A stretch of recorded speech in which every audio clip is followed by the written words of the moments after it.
sila ay nagkakaroon ng kasal-kasalan, at yung picture na yan syempre ay sila ay naglalaro.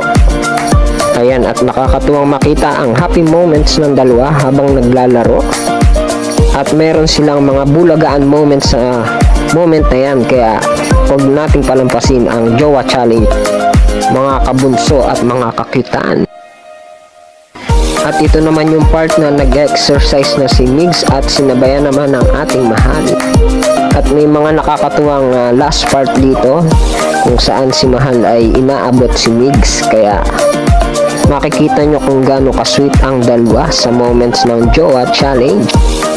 At ang part naman na ito ay kung saan ay pinagbabalat pa ni Migs si mahal ng hipon, kaya talagang sweetness overload. At ito nga ang request ni mahal na ulam na may sabaw, at makikita nyo talagang sinusubuan pa si mahal. At sarap na sarap niya sa pagkain si mahal, at gusto rin niya ang ulo ng hipon. At makikita nyo naman na talagang napasarap ang kain ng dalawa.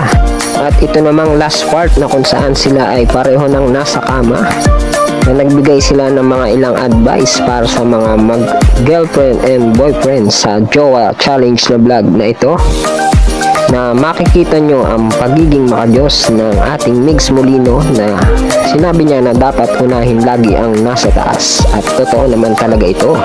At maraming advice